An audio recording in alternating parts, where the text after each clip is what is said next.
Bonsoir à tous et bienvenue dans ce webinaire de l'Autorité des marchés financiers dont le thème ce soir est comment investir via le crowdfunding ou financement participatif en français. Je suis Florence Corne de la direction des relations avec les épargnants et de leur protection à l'AMF. Et avec moi ce soir, donc vous voyez autour de l'écran plusieurs personnes. Tout d'abord, nous avons deux experts de la direction de la gestion d'actifs, Grégory Marty et Eric Lacourte. Et puis, nous avons également Véronique Guisquet-Cordoliani de la F2IC, voilà, qui conclura cette réunion. Donc, pour ma part, je vais faire une introduction. Nos experts vont ensuite vous expliquer ce qu'est le crowdfunding et les bons réflexes avant d'investir.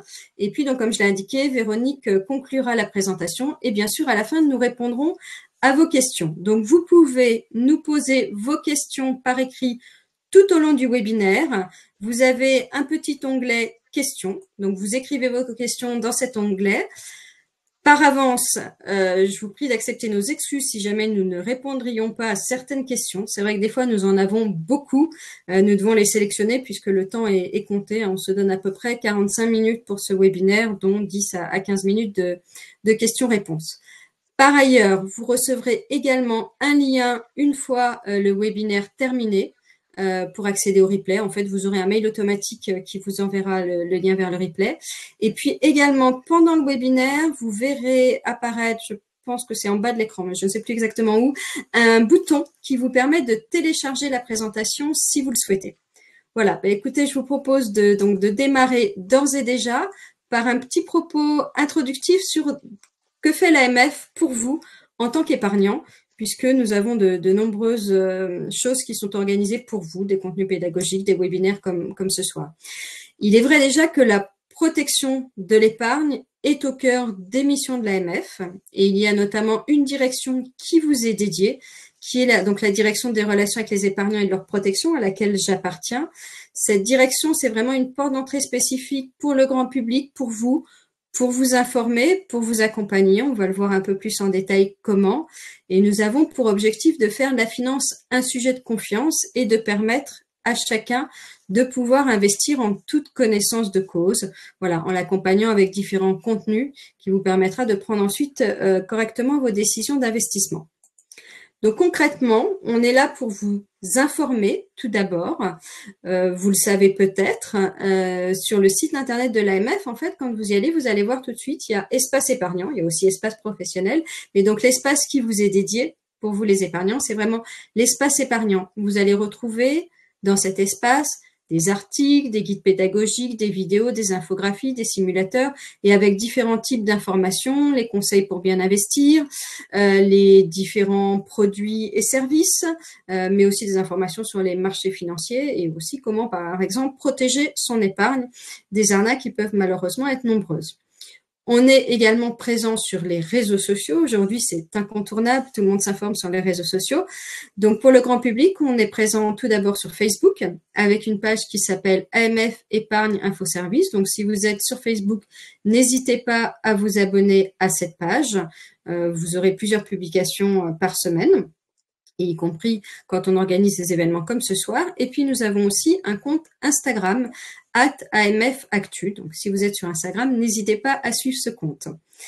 On a également un service, une application sous la forme d'un site internet et d'un site mobile que vous voyez à l'écran qui s'appelle AMF Protect Épargne, qui est une application pour éviter les arnaques. Donc, en complément de l'espace épargnant, là, c'est vraiment dédié protection de l'épargne avec un accès rapide à nos listes noires, nos listes blanches. Et puis, vous avez aussi un petit indicateur avec quelques questions pour savoir quelle est la probabilité d'arnaque d'une proposition d'investissement, puisque comme j'ai dit, malheureusement, les arnaques aujourd'hui sont très présentes.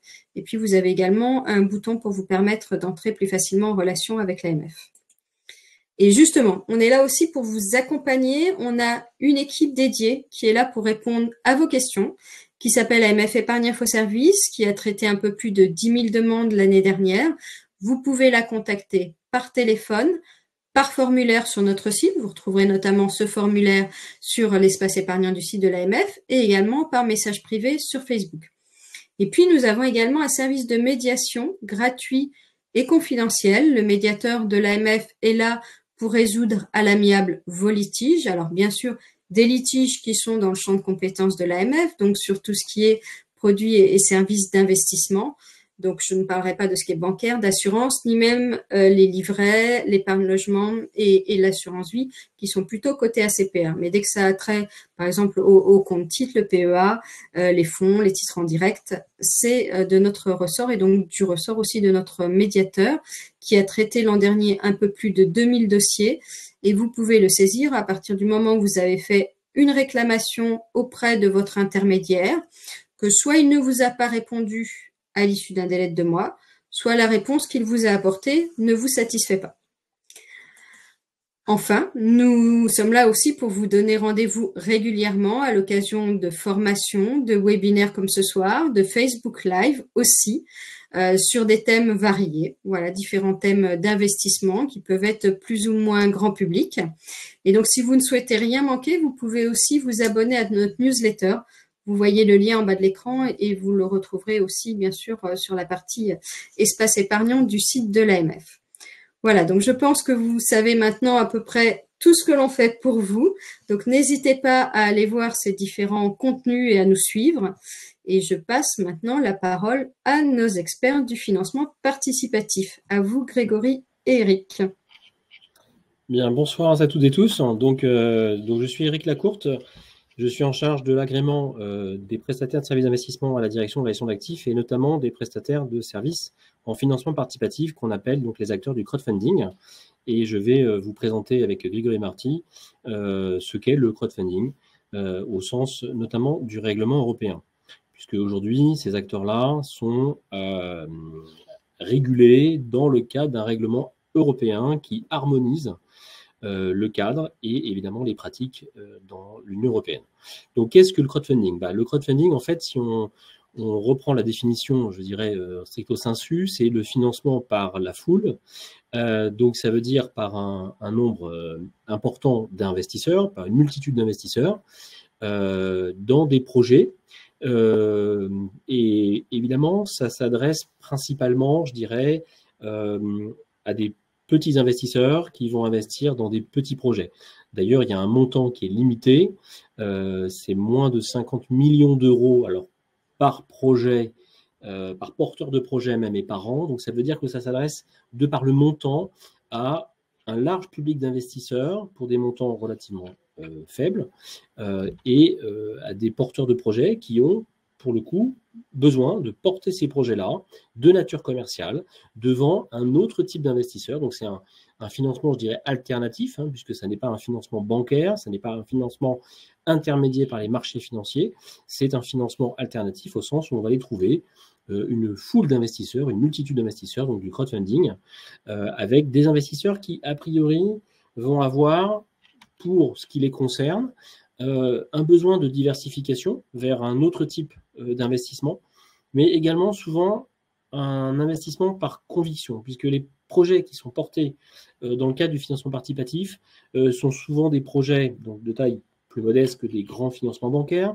Ce sont des projets qui peuvent avoir une dimension locale, donc ça peut être contribuer à des bâtiments publics, ça peut être un financement participatif au sens associatif. On voit, par exemple, il peut y avoir une vocation en matière d'économie d'énergie, de développement durable. On voit beaucoup de projets de ce type-là. Donc voilà, en tout cas, la finalité du crowdfunding, c'est vraiment ouvrir à une alternative de modalité de financement des projets d'une taille globalement plus réduite que dans d'autres voies de financement, et ça va s'adresser à des investisseurs qui vont rechercher de la diversification et éventuellement de la conviction. Gardez à l'esprit que ces investissements ne sont pas moins risqués pour autant. Ça n'est pas parce qu'on est dans du financement dit participatif, avec une dimension parfois locale, sociale, humanitaire, etc., que le risque est moindre. Un risque élevé suppose un rendement élevé suppose un risque élevé. Donc attention en tout cas, ce sont des investissements par nature, comme les autres, qui supposent un risque pour l'investisseur. Je vais passer la parole à Grégory, qui va vous présenter les différentes formes de ce financement participatif. Merci Eric. Bonjour, bonsoir à toutes et tous. Effectivement, le crowdfunding ou le financement participatif, encore une fois, on est sur des termes qui veulent dire peu ou prou la même chose. C'est un phénomène qu'on a vu émerger en France sur Internet, parce qu'on parle bien de plateforme Internet, il y a une petite dizaine d'années environ. Et le constat qu'on a pu faire et qu'on fait aujourd'hui, c'est que le financement participatif, donc financer des porteurs de projets qui ont besoin de financement, ça peut prendre 3 formes. En fait, les porteurs de projets vont soit solliciter des investisseurs pour leur demander des dons avec ou sans contrepartie. Ça peut concerner aussi les cagnottes en ligne. Ça peut être aussi des porteurs de projets qui vont proposer à des investisseurs de leur prêter de l'argent, que ce soit avec des intérêts ou sans intérêt. Et ça peut enfin être un financement par voie de titre financier. C'est-à-dire que le porteur de projet, il va émettre des actions, des obligations, c'est une société, et il va émettre donc des titres en direct ou via une holding qu'il va proposer aux investisseurs de souscrire. Donc voilà, donc en fait, il y a 3 formes de financement participatif. Soit en tant qu'épargnant, en tant qu'investisseur, vous effectuez un don, vous prêtez de l'argent et ou vous souscrivez des titres financiers, par exemple des actions ou des obligations. Alors, face à ce phénomène qui s'est développé, comme je disais, il y a une petite dizaine d'années, le législateur à l'époque s'est emparé du sujet pour bien en clarifier les contours et surtout pour offrir un cadre réglementaire protecteur pour l'investisseur. Ça veut dire quoi? Ça veut dire que n'importe qui ne peut pas proposer de tels services. Donc, n'importe qui ne peut pas ouvrir une plateforme et décider de proposer ce type de financement. Et que, une fois que la plateforme a bien les bonnes autorisations pour proposer ce type de financement, elle doit respecter des règles applicables qui ont pour objet de protéger les intérêts des investisseurs et leur permettre de prendre leur décision d'investissement en toute connaissance de cause. Alors, ce cadre réglementaire, on va le voir, il varie un peu en fonction de la typologie, de la forme de financement participatif, en fonction de si on est sur des dons, des prêts ou des titres financiers. Alors,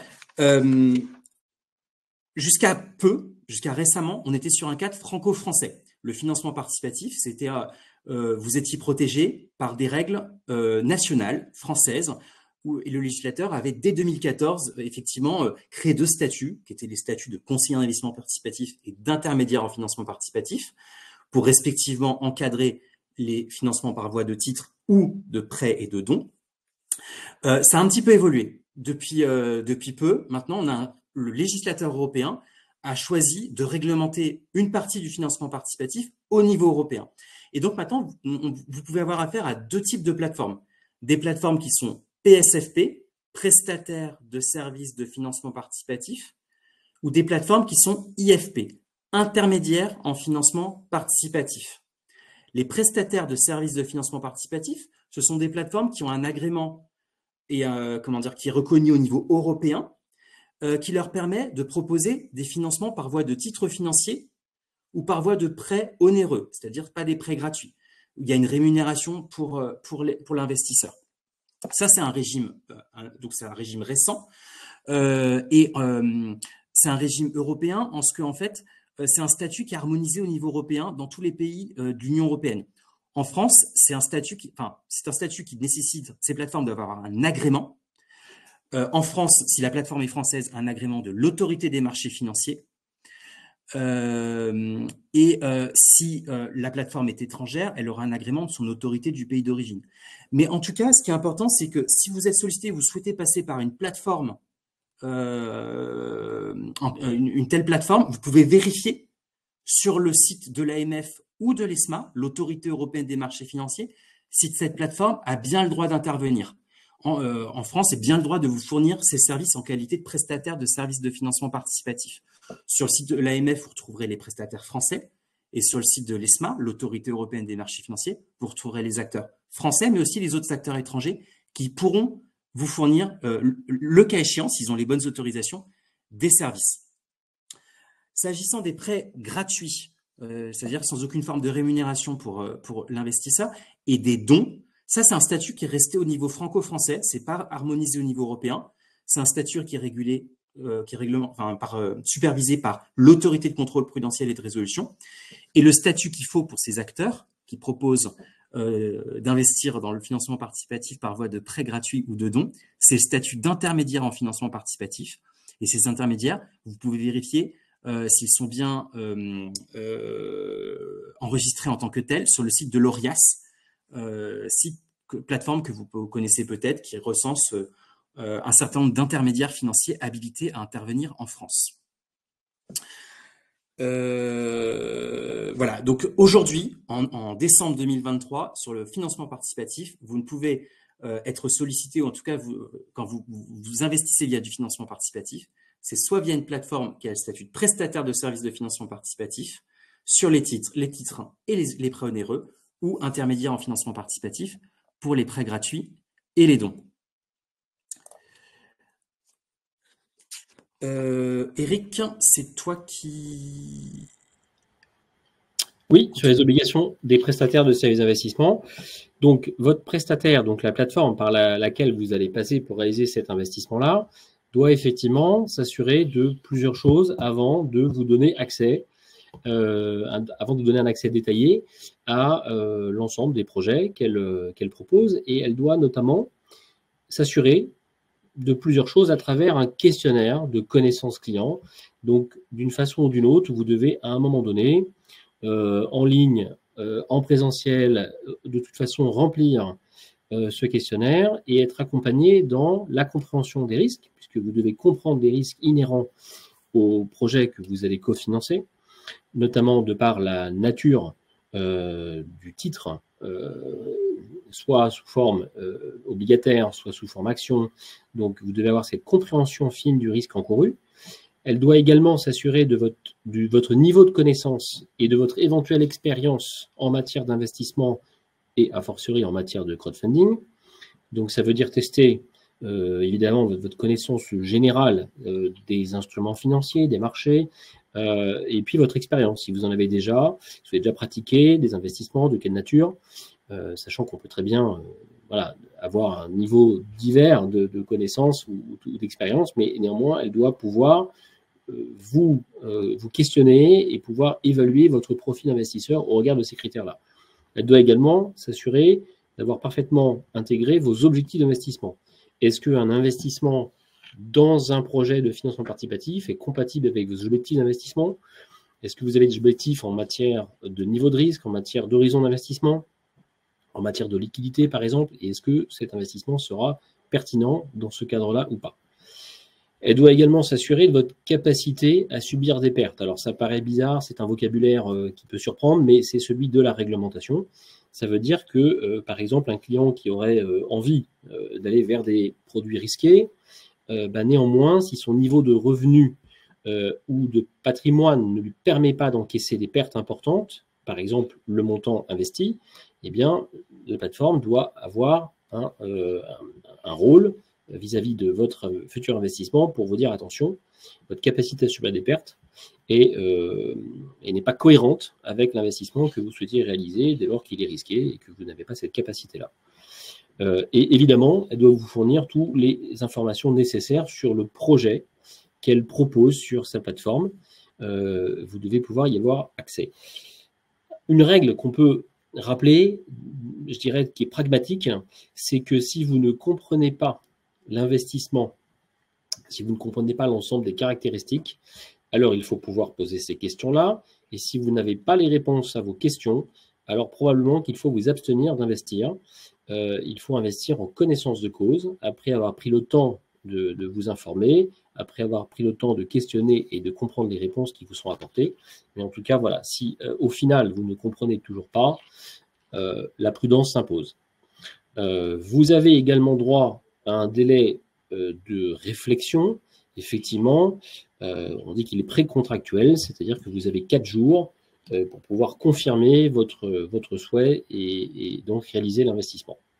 Donc sachez-le, la plateforme normalement doit vous le rappeler, mais si ce n'est pas le cas, ayez à l'esprit que vous avez ce délai-là qui peut être évidemment très utile. Alors, on va faire un petit focus sur ce qu'on appelle le crowdfunding immobilier, puisqu'en fait, on s'aperçoit en pratique que parmi les secteurs qui sont financés, l'immobilier est fortement représenté. Donc, c'est important d'en parler puisque vous allez voir de nombreuses plateformes proposer des projets de financement participatif dans le secteur de l'immobilier. Donc, il faut savoir que c'est un placement qui peut être réalisé à court terme, court ou moyen terme, on va dire à court terme. Ça se développe beaucoup. Alors, depuis plusieurs années, hein, c'est pas récent. On continue à avoir un développement important. Sur la toute dernière période, sur la période la plus récente, nous n'avons pas encore suffisamment d'informations pour savoir si la crise relative du secteur immobilier, la hausse des taux d'intérêt, a un impact fort sur le niveau des volumes financés sous forme de financement participatif dans le secteur de l'immobilier. C'est encore un peu tôt. Je pense que la collecte des données en fin d'année 2023 nous éclairera davantage. Aujourd'hui, on peut simplement constater que les encours sont en progression au moins jusqu'en 2022 compris. Attention toutefois, parce que c'est un investissement qui, certes, est plus tangible, parce que c'est de l'immobilier, mais comporte malgré tout des risques. Donc, il faut se poser la question du montage immobilier, du montage financier. Qu'est-ce que vous allez financer par action ou par obligation? Est-ce qu'il y a éventuellement de la visibilité sur le prix de revente, sur les conditions de la revente, donc sur la liquidité du marché à l'endroit où vous allez investir, puisque le bien immobilier est situé forcément à une zone géographique précise. Renseignez-vous aussi sur ce marché-là, localement, sur la liquidité aussi. Enfin, on voudrait vous mettre en garde sur certaines plateformes qu'on appelle de royalties, plateformes de partage de revenus. Ce sont des établissements qui, pour certains, ne sont pas régulés. Nous les avons invités fermement à venir vers l'AMF. Certaines sont en cours d'agrément, en qualité notamment de prestataires de services de financement participatif. D'autres possibilités leur sont offertes, mais en tout cas, voilà, vous en avez parmi elles qui travaillent en dehors d'un cadre réglementé. Donc, soyez vigilants, préférez probablement celles qui ont déjà un agrément, par exemple en qualité de prestataire de services de financement participatif, mais ça peut être également un autre agrément dès lors que cette plateforme a fait la démarche de se faire connaître et de venir vers l'AMF. Nous avons également une démarche pour aller vers celles qui ne sont pas régulées, mais la compétence de l'AMF se limite dès lors qu'ils ne souhaitent pas aller plus loin. Et bon, après, il y a d'autres possibilités, mais qui sont, on va dire, des poursuites pénales. Ce n'est pas l'objet du webinaire. Mais en tout cas, voilà, vigilance particulière sur ces plateformes, vérifiez leur agrément.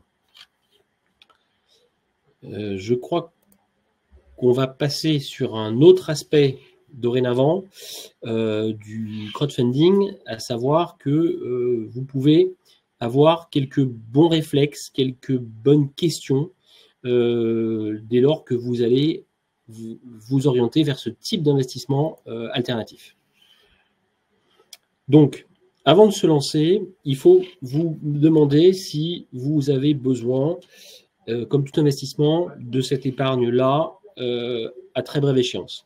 Vous n'investissez pas des fonds dont vous pourriez avoir besoin à très court terme. Si vous avez besoin de liquidité à moins d'un an, il faut vraiment réfléchir avant de faire un investissement quel qu'il soit, a fortiori l'investissement en financement participatif. Il est assez rare de pouvoir avoir une bonne visibilité sur la sortie et les conditions de sortie à moins d'un an. Donc attention, posez-vous la question déjà, est-ce que mon épargne est réellement à investir? C'est un bon réflexe à avoir. Ensuite, il faut choisir son intermédiaire. Comme on l'a dit, comme Grégory vous l'a rappelé tout à l'heure, vous avez aujourd'hui différentes plateformes. Certaines sont plutôt sur du titre participatif, d'autres sur des prêts participatifs. Certaines font du don, mais vous avez toujours un enregistrement qui a donné lieu maintenant à un agrément. Donc, vous avez sur le site de l'AMF la liste de l'ensemble des plateformes de financement participatif qui sont donc dorénavant agréées. On vous explique d'ailleurs assez bien, je trouve, sur la page du site pour quel type d'activité elles sont agréées. Vous avez également le registre européen sur le site de l'ESMA, mais il est un peu plus complexe à trouver et à exploiter. Néanmoins, pour les plateformes françaises, vous avez ça de façon accessible sur le site de l'AMF. Vous pouvez prendre cette précaution-là, c'est la première chose à faire. Ensuite, vous renseignez évidemment sur les frais. Beaucoup de plateformes n'ont pas de frais à l'entrée. Simplement, c'est le porteur de projet qui va payer, soit de façon forfaitaire, soit de façon proportionnelle au montant financé. Souvent, c'est les deux.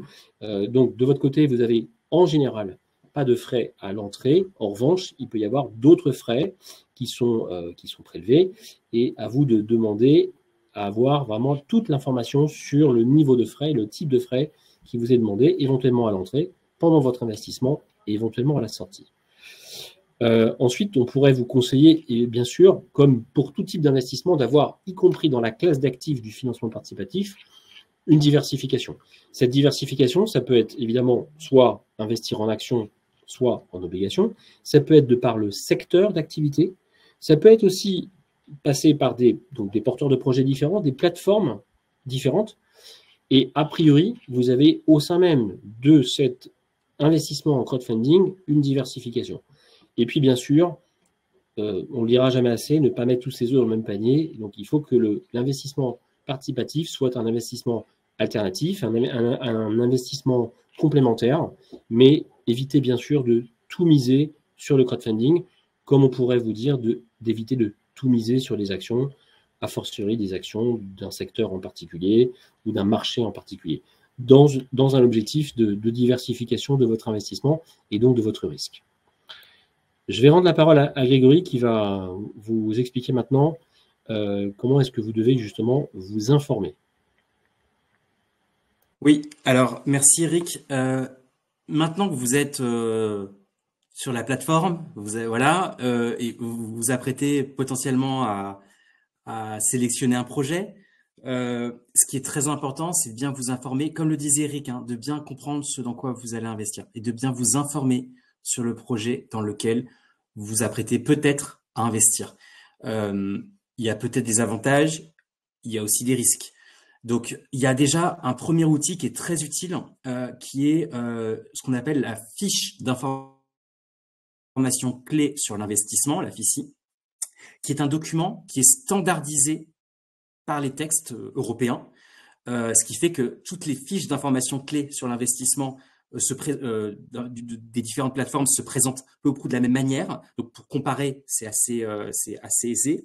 Donc, c'est un document qui est standardisé, qui fait d'ailleurs maximum 6 pages, donc qui n'est pas trop long, et qui va vous permettre en réalité de prendre votre décision d'investissement en toute connaissance de cause. Vous allez retrouver dedans des informations qui sont assez essentielles pour vous y retrouver et comprendre.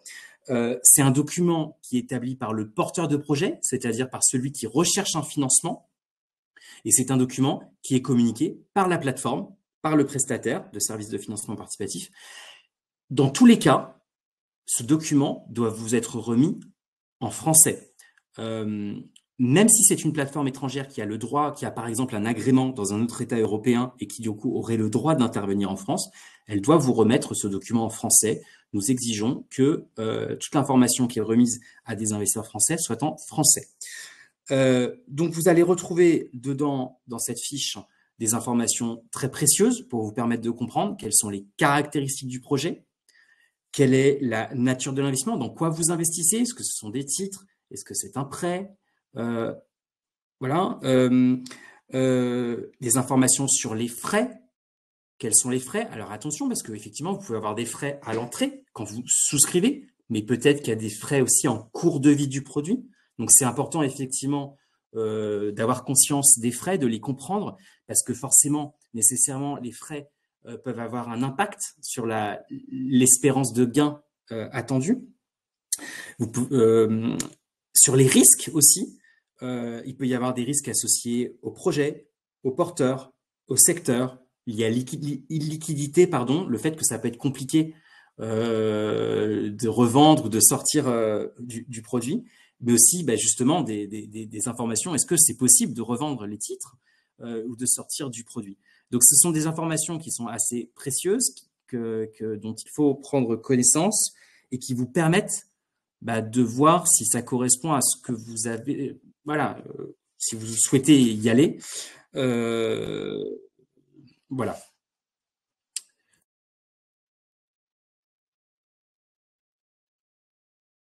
c'est quelque chose qu'on a déjà dit tout à l'heure. Il faut avoir conscience des risques. Le financement participatif, ça peut s'apparenter à du capital risque. Effectivement, il n'y a pas de rendement élevé sans risque élevé. Donc, il faut bien avoir conscience de tous ces risques associés à l'espérance peut-être que qui vous est vendue, qui vous est proposée, et donc se poser un certain nombre de questions. Le niveau de développement du projet, où en est-il? Est-ce qu'il est intégralement financé? Par qui? Est-ce qu'il y a d'autres personnes? Est-ce qu'il y a d'autres cofinanceurs? Est-ce que l'activité elle a déjà fait ses preuves? Donc ça, c'est sur le projet en tant que tel, le porteur de projet, le secteur, ce que vous seriez amené à financer. Puis après, il y a vous aussi. Est-ce que vous êtes prêt à perdre tout ou partie du capital investi? Eric en a parlé. Il y a la plateforme va mettre à votre disposition un outil de simulation de votre capacité à subir des pertes et va regarder un peu ce sujet-là. Mais il faut aussi que vous vous posiez la question. Effectivement, peut-être que je vais gagner un peu d'argent, mais peut-être que je vais aussi tout perdre. Attention aussi, effectivement, à vos besoins de liquidité. Est-ce que peut-être que je vais devoir conserver les titres jusqu'à l'échéance et je n'arriverai pas nécessairement à les revendre? Et donc, est-ce que je peux bien me permettre cela par rapport à mes objectifs d'investissement, par rapport à mon horizon de placement? Et se poser la question aussi, si les sommes collectées finalement étaient utilisées pour autre chose, est-ce que ça me convient? Voilà, donc c'est des informations qui sont, c'est des questions en tout cas, voilà, sur le produit et sur vous-même en tant qu'investisseur, sur votre profil d'investisseur, qu'il faut que vous vous posiez, c'est important. Ça vient en plus, bien évidemment, du cadre protecteur qui vous est proposé par le législateur, avec ses obligations, avec des statuts, des règles de bonne conduite, des règles de protection des investisseurs, des règles d'information qui sont à la charge de la plateforme. Je vais passer la parole à Véronique pour la conclusion et les questions. Voilà.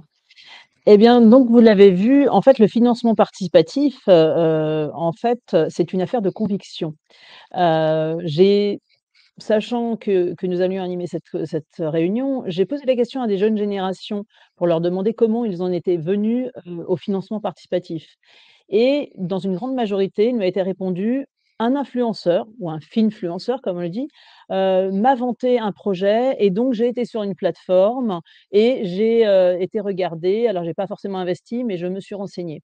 Alors ça, c'est important parce que ça montre que ce cheminement d'idées d'un conseil d'une personne qui n'est pas un conseiller financier, même si les influenceurs sont régulés maintenant, et merci l'autorité des marchés financiers d'avoir fait un petit peu de ménage, et d'avoir poussé pour que Bercy fasse un peu de ménage sur le sujet.